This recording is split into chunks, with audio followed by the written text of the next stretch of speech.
Hai, Assalamualaikum warahmatullahi wabarakatuh.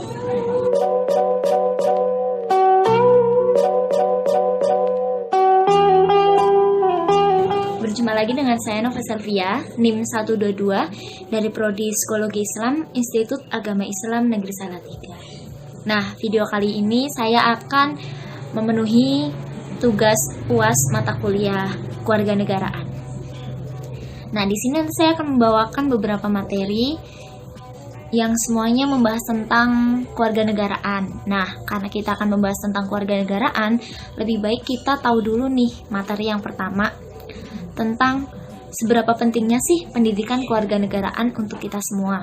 Nah, seperti yang kita ketahui ya teman-teman, dari kita TK, SD, SMP, SMA, bahkan sampai kita berada di perguruan tinggi, kita selalu tuh ketemu dengan mata pelajaran ataupun mata kuliah tentang kewarganegaraan, entah itu PPKN atau kewarganegaraan atau Pancasila. Nah, pasti terngiang-ngiang kan dalam benak kita, loh kenapa sih matkul ini ada sejak kita kecil gitu loh. Untuk apa sih, seberapa pentingnya sih? Nah, maka saya akan kupas di video kali ini dan beberapa penjelasan lainnya. Oke? Pentingnya kewarganegaraan. Nah, di sini saya sudah membuat peta konsep beberapa pembahasan. Nah, di sini teman-teman bisa lihat di sini ada pentingnya belajar tentang kewarganegaraan. Nah, saya sudah sebutkan ya teman-teman, ada 6 aspek, 6 pembahasan. Nah, tapi saya akan membahas satu aja, yaitu yuridis. Nah, seperti yang kita udah ketahui, di Undang-Undang Republik Indonesia Nomor 20 Tahun 2003 tentang Sikdiknas atau Sistem Pendidikan Nasional, pasal 37 ayat 1 huruf B yang menyatakan bahwa kurikulum pendidikan dasar dan menengah wajib memuat pendidikan kewarganegaraan. Demikian juga di dalam ayat 2 huruf B dinyatakan bahwa kurikulum pendidikan tinggi wajib memuat pendidikan kewarganegaraan. Dinyatakan bahwa mata kuliah kewarganegaraan sebagai kuliah wajib yang mencakup Pancasila, Undang-Undang Dasar, NKRI, dan Kebhinneka Tunggal Ikaan. Untuk membentuk mahasiswa menjadi warga negara yang memiliki rasa kebangsaan dan cinta tanah air. Nah, beberapa pandangan mengenai pendidikan kewarganegaraan ini yang udah saya sebutkan tadi, saya akan membahas satu nih, yaitu secara yuridis. Secara yuridis yaitu untuk membentuk peserta didik menjadi manusia yang memiliki rasa kebangsaan dan cinta tanah air.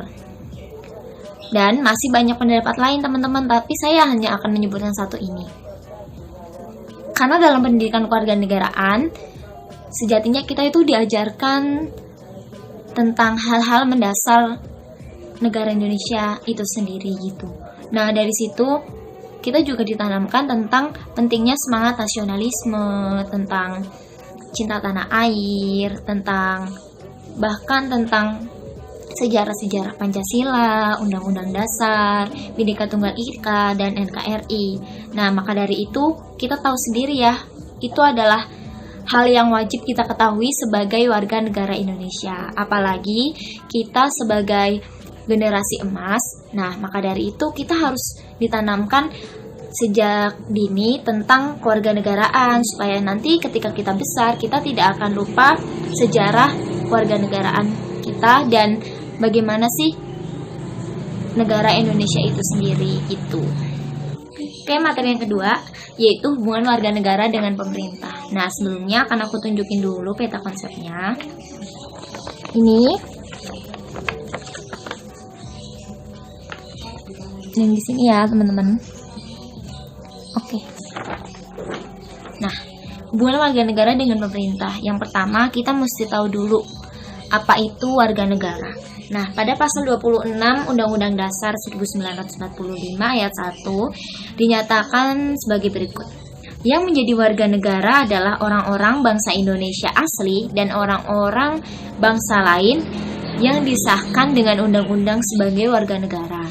Kemudian ada lagi dalam Undang-Undang Kewarganegaraan Nomor 12 Tahun 2006 yang mengelompokkan warga negara ke dalam 2 kelompok, yaitu yang pertama warga negara asli, yaitu orang Indonesia yang menjadi warga negara Indonesia sejak kelahirannya dan tidak pernah menerima kewarganegaraan lain atas kehendak sendiri.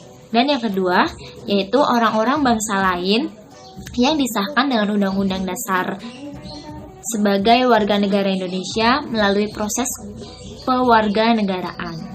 Nah, kemudian udah jelas ya teman-teman, jadi warga negara itu adalah orang-orang yang secara sah menurut undang-undang sebagai warga negara Indonesia gitu. Nah, yang kedua adalah kita harus tahu makna itu, apa itu pemerintah.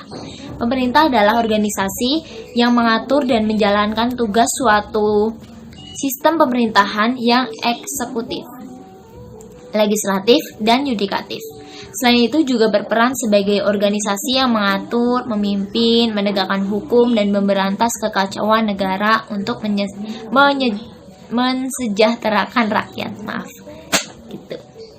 Jadi pemerintah itu orang yang ibaratnya punya wewenang gitu untuk melaksanakan kewajiban juga haknya, dan yang terpenting adalah untuk mensejahterakan rakyat. Jadi nggak untuk dirinya sendiri ya.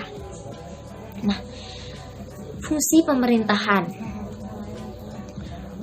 Fungsi pemerintah. Yang pertama, fungsi pelayanan, meliputi pelayanan publik dan pelayanan sipil yang mengedepankan kesetaraan.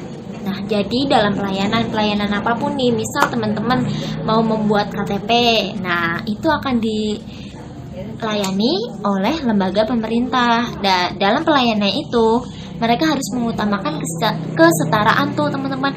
Nggak boleh nih mengedepankan orang yang lebih kaya dulu atau orang yang mempunyai jabatan dulu, kecuali ada alasan-alasan yang disahkan gitu. Yang kedua, fungsi pengaturan.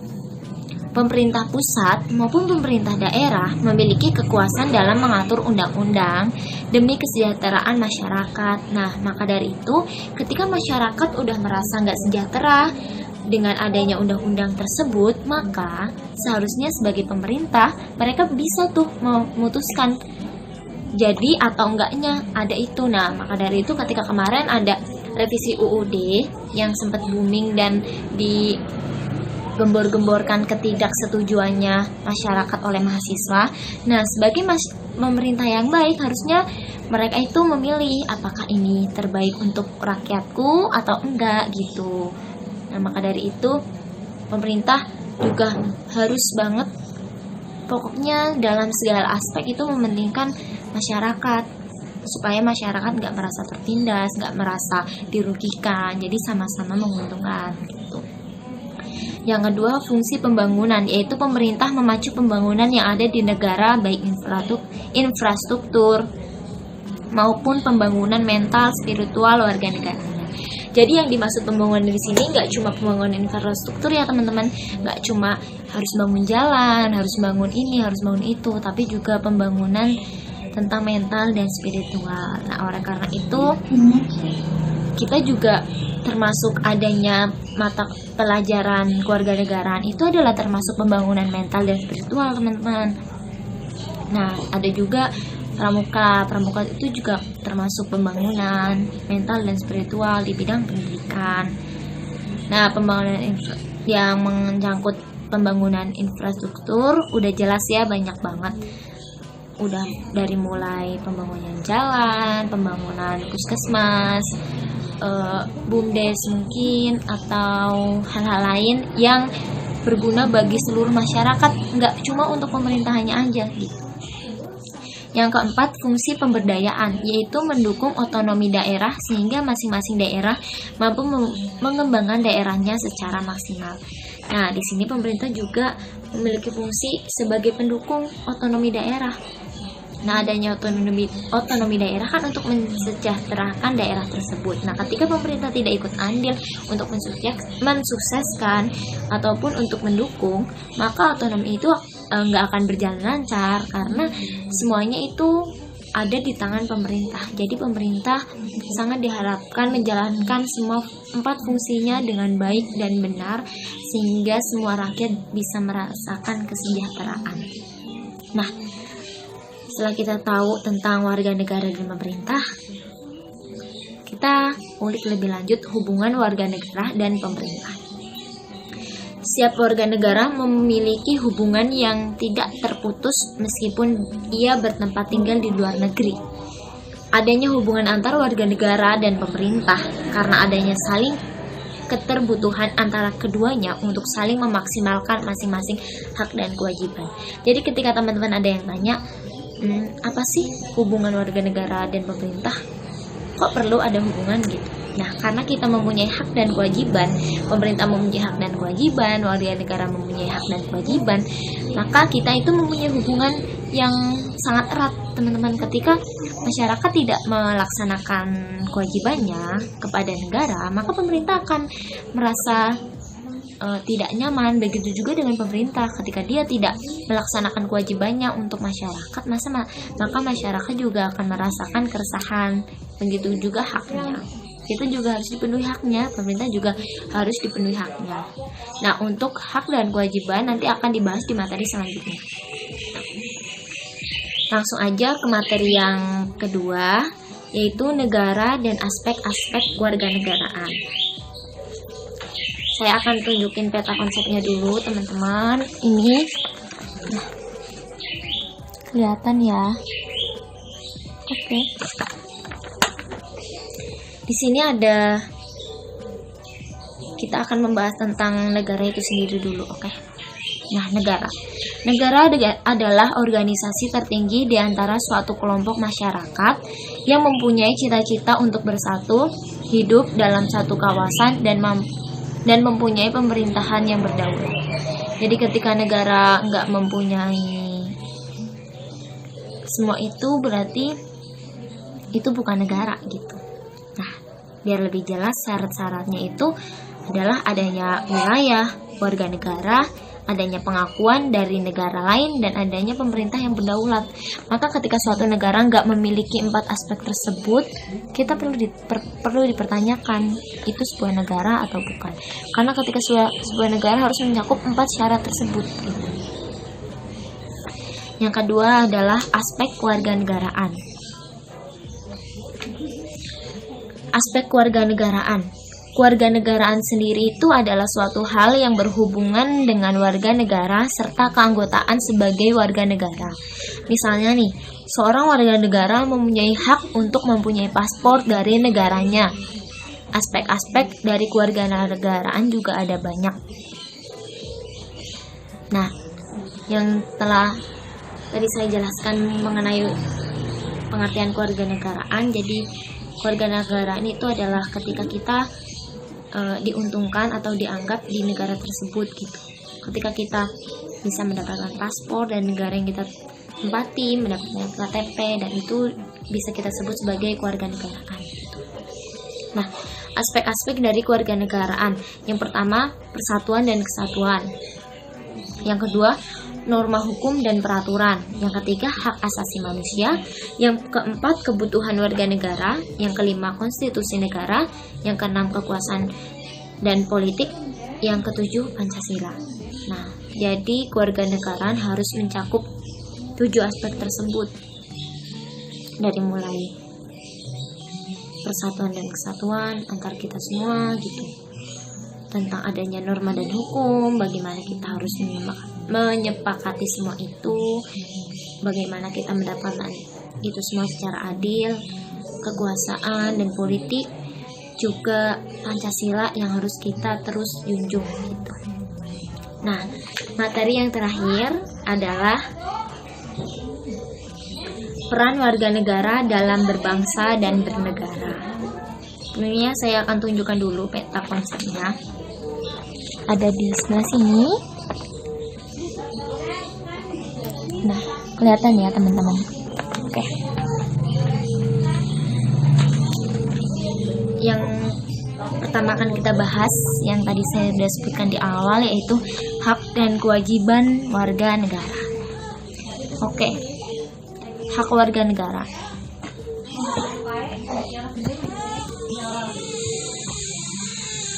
Yang pertama adalah hak bersama dengan kedudukannya, pasal 27 ayat 1. Jadi warga negara itu harus bersama, sama semua gitu dalam kedudukan. Nggak boleh dibedakan karena kita anaknya ini, karena kita punya ini, karena kita mampu, karena kita nggak mampu, itu nggak boleh dalam hak. Jadi kita berhak mendapatkan kesetaraan gitu.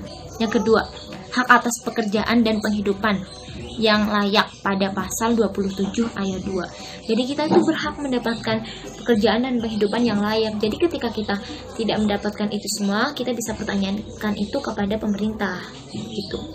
Yang kedua, hak kemerdekaan berserikat dan berkumpul, mengeluarkan pikiran dengan lisan maupun tulisan di pasal 28 ayat 4. Nah, jadi ketika kita merasakan keresahan tuh, kita tuh boleh sebenarnya menyampaikan aspirasi kita kepada pemerintah gitu. Kenapa kita nggak setuju, kenapa kita setuju, justru salah ketika kita bungkam gitu. Nah, ketika pemerintah membungkam kita, berarti ada kesalahan nih dalam pelaksanaan hak-hak yang harus kita dapat. Nah, kita perlu pertanyaan juga itu.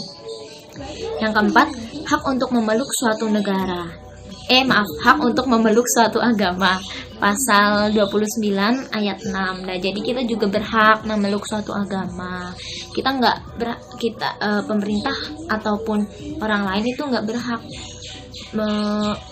menentang agama yang kita pilih ataupun memilih agama untuk kita yakini gitu. Jadi ketika kita memilih suatu agama, ya udah, itu hak kita, itu bebas kita lakukan. Yang penting kita tetap beragama. Yang selanjutnya adalah hak untuk memperoleh kehidupan.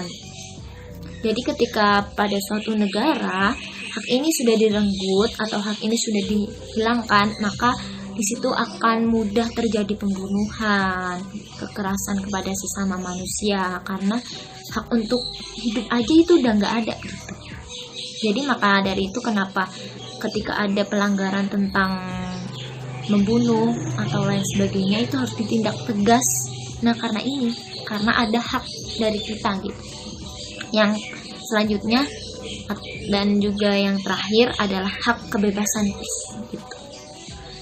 Nah, karena kita punya hak yang harus kita dapat, harus kita raih, otomatis kita juga harus punya atau harus menepati semua kewajiban. Ternyata kita punya kewajiban nih.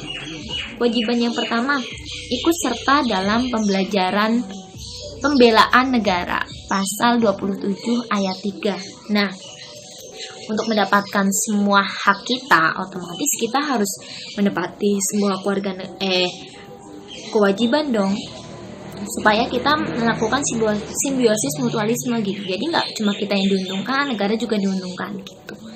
Kita wajib ikut serta pembelaan negara. Jadi ketika negara kita dilecehkan oleh orang lain, kita tuh berhak, kita tuh wajib untuk ikut membela gitu loh. Justru kita salah ketika diem aja gitu. Yang kedua, kewajiban terhadap pertahanan dan keamanan negara. Nah, di sini kewajiban ini tuh nggak melulu untuk TNI, polisi, pemerintah, pejabat negara, tapi semua kalangan gitu. Nah, dari sini maka dari itu ketika kita melakukan ini, pertahanan dan keamanan, maka dari situ hidup kita akan lebih aman gitu, karena kita saling menjaga gitu. Enggak dikit-dikit bikin bentrok, dikit-dikit ini, dikit-dikit itu gitu. Enggak. Di sini kita wajib mempertahankan pertahanan dan keamanan. Nah, karena juga kita yang akan merasakan gitu. Yang selanjutnya adalah menjunjung tinggi hukum dan peraturan yang ada. Nah, di sini kita tuh nggak bisa nganggap hukum secara enteng. Selain kita berhak mendapatkan semua hak-hak kita, ada hukum juga yang harus kita wajib laksanakan gitu. Jadi ketika kita melakukan sebuah kesalahan, maka kita harus siap menerima sanksinya gitu. Enggak malah kita lari, kita alasan, oh ini itu, oh ini gitu. Enggak, kita harus siap untuk melaksanakan kewajiban tentang hukum. Jadi harus siap dihukum kalau kita salah. Yang selanjutnya adalah menjunjung tinggi pemerintahan. Nah, di sini kita nggak boleh tuh menjelekkan pemerintahan, walaupun pemerintahannya menurut kita kurang baik ataupun apa, kita tetap harus menjunjung tinggi. Nah, dengan adanya hak kita untuk berpendapat dan untuk pers, nah dari situ kita boleh mengkritik pemerintah gitu, boleh. Nah, dari pemerintah juga harus memenuhi hak kita untuk yang tadi itu. Maka dari itu, antara kewajiban dan hak nanti akan berkesinambungan ketika pemerintah memberi dan kita juga memberi gitu. Kita saling menerima dan kita saling memberi gitu.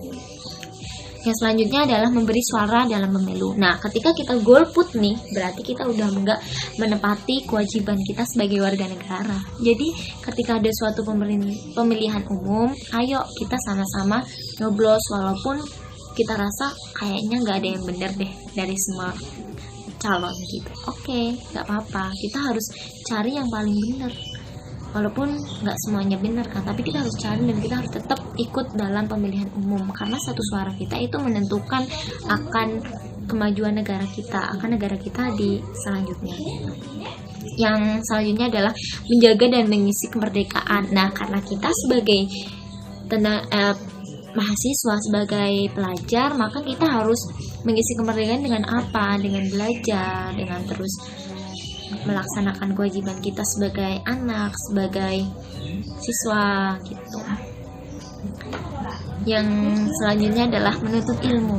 Nah, kan udah ada tuh yang mengatakan bahwa wajib menuntut ilmu dari 9 tahun sampai 12 tahun. Jadi ketika kita tumbuh, kita tuh harus wajib menuntut ilmu, walaupun ilmu nggak seluruhnya kita dapatkan dari bangku sekolah, dari bangku perkuliahan, dari manapun juga kita bisa dapat ilmu. Yang penting kita harus wajib menuntut ilmu, bahkan sampai negeri Cina kan bahasanya gitu. Jadi emang wajib banget, nggak cuma di dalam kita sebagai warga negara sih, dari agama juga mewajibkan kita untuk menuntut ilmu. Yang terakhir adalah mengembangkan iman dan takwa. Nah, dari mengembangkan iman dan takwa ini, kita akan dengan mudah menerima hak-hak kita, dan kita akan dengan mudah juga melaksanakan kewajiban kita, karena kita tahu semua itu adalah tanggung jawab kita. Yang selanjutnya adalah peran warga negara. Nah, ini akan menjadi pembahasan terakhir. Ya, peran kita sebagai warga negara itu apa sih buat Indonesia? Kan kita udah hidup dari lama banget di Indonesia ya, pasti kita nggak punya peran sih buat Indonesia. Nah, maka dari itu kita perlu mempelajarinya dengan runtut untuk melaksanakan di kemudian hari gitu. Yang pertama, peran dalam kehidupan politik. Jadi kita itu boleh berperan tuh dalam kehidupan politik. Misal kita boleh menyalon sebagai lurah, mungkin sebagai Pak RT, sebagai bupati. Jadi kita boleh ikut dalam politik. Jadi kita nggak dibatasi, walaupun kita bukan anak pejabat, walaupun kita orang biasa, kita itu bebas. Yang penting tanggung jawab, jangan cuma obrol janji di awal terus lupa di akhir gitu. Yang B, peran dalam kehidupan hukum. Nah, di dalam kehidupan hukum kita juga mempunyai peran yang penting. Buat apa sih? Nah, buat ya untuk menyelenggarakan hukum itu, supaya hukum itu tuh terus berada di jalannya gitu, nggak kita selewengkan. Misal nih, kita melakukan kesalahan karena kita nggak punya peran di bidang hukum, kita nggak menyikapi hukum itu dengan baik, maka ya udah sih, bodo amat. Yang penting mereka nggak pada tahu gitu.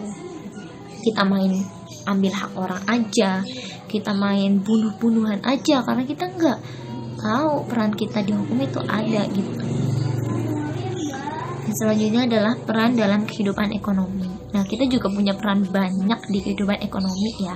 Sebenarnya Indonesia tanpa adanya warga negara yang bisa mencukupi kebutuhan ekonomi negara, itu juga akan susah. Maka dari itu kalau bisa kita harus membuat lapangan pekerjaan supaya semua warga negara bisa ikut bekerja, jadi mengurangi intensitas kesenjangan sosial, mengurangi pengangguran gitu. Nah, kita nggak boleh bergantung kepada orang lain juga, karena kita mempunyai peran yang sangat penting di ekonomi, karena ekonomi Indonesia itu tergantung dari masyarakatnya, baik atau enggak gitu. Yang selanjutnya adalah peran dalam sosial budaya. Nah nih, banyak banget budaya yang ada di Indonesia, makanya kita mempunyai peran yang sangat besar ya, selain untuk terus mengembangkan, terus melestarikan, dan terus mempromosikan kepada negara lain bahwa oh ini loh punya Indonesia, oh ini loh ternyata wayang itu punya Indonesia loh gitu. Jadi ketika nanti kita tuh nggak usah ribut di belakang, nggak usah ribut ketika ada negara lain yang mengklaim oh ini loh wayang itu punya negaraku gitu. Enggak, kita tuh nggak akan ribut masalah itu, karena dari awal kita udah melestarikan, kita udah mempromosikan, kita udah mengembangkan gitu. Nah jadi kalau ada negara lain yang mengklaim kebudayaan kita sebagai kebudayaannya, sebenarnya itu wajar aja, karena kita sendiri itu nggak tahu gitu loh. Kita sebagai orang Jawa aja karena kita nggak tahu bahasa Jawa gitu. Nah, jadi wajar aja kalau orang lain, negara lain mengklaim itu sebagai kebudayaan mereka, karena kita aja nggak tahu, ya kan? Nah, yang terakhir adalah peran dalam kehidupan HAMKAM gitu. Jadi kita juga mempunyai peran dalam HAMKAM ya, nggak cuma politik, hukum, ekonomi, budaya gitu. Nah dari semua peran itu, hak dan kewajiban kita harus ayolah kita laksanakan semaksimal mungkin, karena untungnya juga kita yang merasakan kan, nggak cuma negara, tapi dari pemerintah juga nih harusnya sadar bahwa mereka punya masyarakat, mereka punya warga negara, mereka tumbuh besar karena warga negara. Nggak mungkin kan mereka bisa menempati suatu jabatan ketika kita nggak ada yang memilih. Nah maka dari itu mereka harusnya terus berada di line, terus sadar kalau ada warga negara yang mendukung, kalau ada warga negara yang mengharapkan kebijakan dari mereka semua itu teman-teman. Nah aku bakal liatin peta konsep seluruhnya. Oke, itu dia pembahasan kita kali ini. Yang jelas kita jangan lupa ya, kalau kita itu warga negara Indonesia, dimanapun dan kapanpun kita tetap menjadi warga negara Indonesia. Meskipun nanti kita belajar di luar negeri, meskipun nanti kita sedang gak di Indonesia, kita harus tetap ingat bahwa oh aku ini orang Indonesia, aku dilahirkan di Indonesia, jadi selayaknya aku berbakti kepada Indonesia gitu. Dan juga kita jangan sampai malah menjelek-jelekan negara kita, meskipun mungkin negara kita memberikan hak kita nggak seluruhnya, atau mungkin mereka nggak bersikap adil kepada kita. Oh yes, it's okay, nggak apa. Yang penting kita terus berbakti kepada negara Indonesia, karena yang akan merasakan selanjutnya juga anak cucu kita gitu. Oke, sekian dan terima kasih. Assalamualaikum warahmatullahi wabarakatuh.